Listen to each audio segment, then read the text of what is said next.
Chapter 27. In school the next day, Mrs. Douglas gave us back our stories. I stared at mine, lying upside down on my desk. "Please read my comments," Mrs. Douglas said. "I took a lot of time writing them. I've also graded your stories." A hand shot up. "Did anyone get an A?" "Yes, of course," Mrs. Douglas said. "Well, did anyone get a C?" "Stop fishing, Dylan," Mrs. Douglas said. All around me, my classmates started turning their stories around. I looked over at Lupe and watched as she turned hers over, and a small smile escaped her lips. I looked down at my own story. With a deep breath, I turned it around. There, plastered in red ink, on the very top of my essay, was a big, fat C-. 12. That's the number of exclamation points my teacher used to describe how bad my writing was. "Check your grammar. Tenses, Mia. Don't forget tenses. You need to proofread." The little minus sign on the top of the page winked at me, reminding me that C wasn't bad enough. It had to be a C-. I stared at all the red marks all over my story, a hot, bloody mess. In every sentence, there was something circled or crossed out. Why couldn't I ever get the tenses right? I could hear my mom's voice in my head shouting, "Because there are no tenses in Chinese." My mother was right. How could I possibly be as good as the other kids in their language? I should just forget about the essay contest. Who was I kidding? I didn't stand a chance. If I entered, it would just be $300 down the toilet. I stared at my classmates, drinking in their glee as they proudly waved their stories around. I couldn't stop looking at them, showing off their grades, grinning from ear to ear. I envied them with every bone in my body. When at last the school bell rang, I skulked home. My legs like jello, my feet cement blocks. The words, "You are never getting off your roller coaster," played in my head like a news ticker. I stashed my C- story deep in my closet when I got home, along with the essay contest printout I'd been saving. I thought if I hid it, I wouldn't have to ever think about it again. But that afternoon, the cable was acting up again, and Lupe came over. "So, what'd you get on your story?" Lupe asked. I shook my head at her. "You don't want to know," I mumbled. She shrugged. "Oh, come on, it can't be that bad," she said. I didn't say anything. "Who cares? It's just a grade," Lupe said. "You should have seen my grades when I first started going to school here." But it wasn't just a grade. It meant I was no good at writing. And how was I supposed to win a motel if I wasn't good at writing? Before I could help it, everything came pouring out. Lupe's eyes bulged when she heard about the essay contest. For a second, I worried I had made a terrible mistake telling her. What if she applied for it for herself? But then she reached over, took one of the guest comment cards, and scribbled something down. She handed me the card. I looked at it. It said, "You can't win if you don't play." I looked back at Lupe. "But it costs $300 to play," I reminded her. Lupe shrugged. "My dad says, in America, you gotta pay to play," she said. I looked out the window at her dad up on the roof, climbing down with all those thick wires around his shoulder. Suddenly, Lupe got quiet. "What's wrong?" I asked her. "Nothing," she said. I knew it wasn't nothing, so I asked her again. "I'll be sad if you move away to Vermont," she whispered. This almost knocked me over. It hadn't even occurred to me how she might feel if I won. She had to know that there was no chance I'd win. "I just got a C-, remember?" I thought this would make her laugh, but it didn't. Lupe just kept staring at the floor. She didn't even look up when her dad came in and told her it was time to go. "See you tomorrow," I said. "See ya," Lupe muttered. As she pushed open the front office door, she turned and said, "Oh, and Mia?" "Yes." "I hope you win." Her words warmed me to my toes.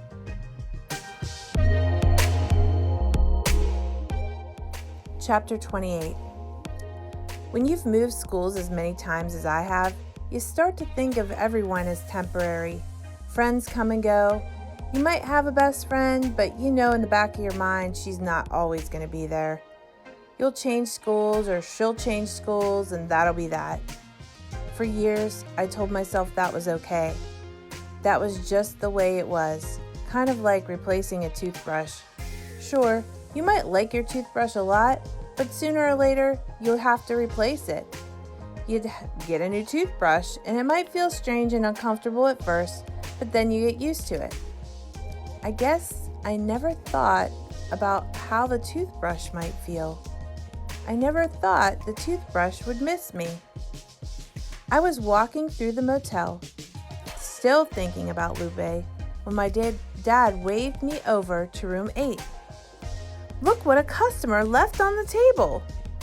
I stepped into the room and saw a $5 bill and 3 $1 bills lying on the table along with a note. To the little girl who checked us in, "Keep doing a great job." $8, my dad exclaimed. "You know what that means." I smiled.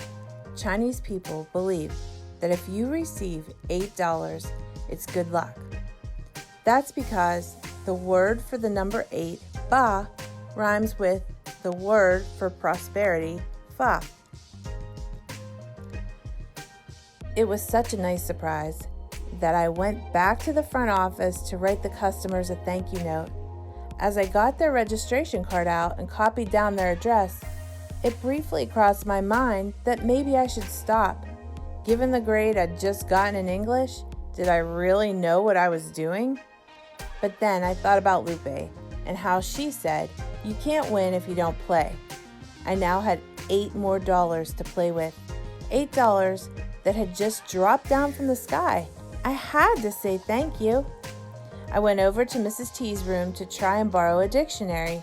Mrs. T was always reading. With her cat eyeglasses, she sat by the pool and plowed through at least 2 newspapers and a magazine a day.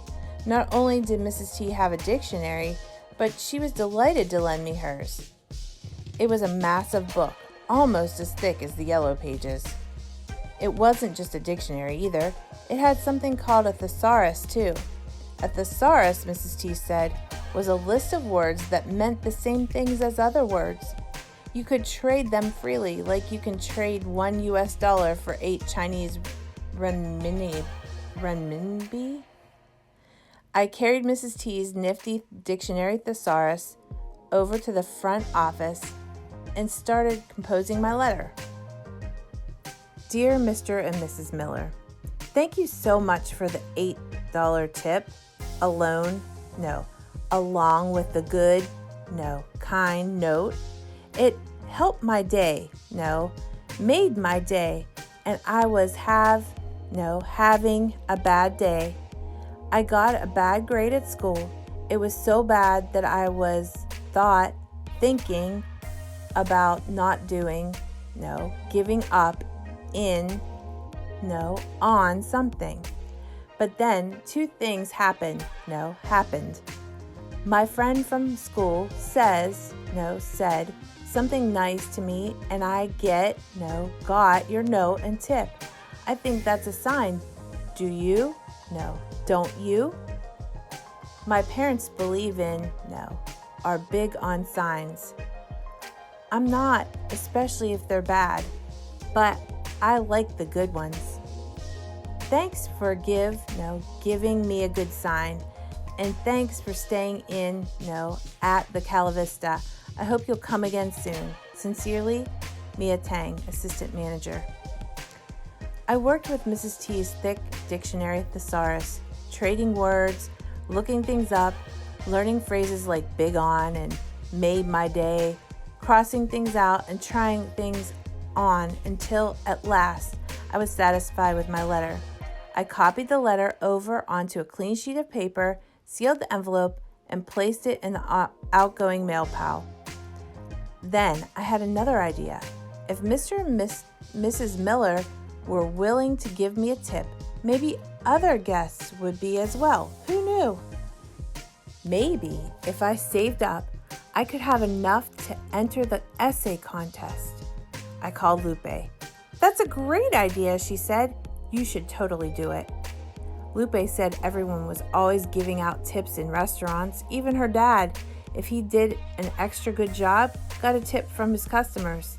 Except Mr. Yao, of course. Mr. Yao never gave Lupe's dad a tip, not even on Christmas Day last year when he had to go over to his house to repair the cable.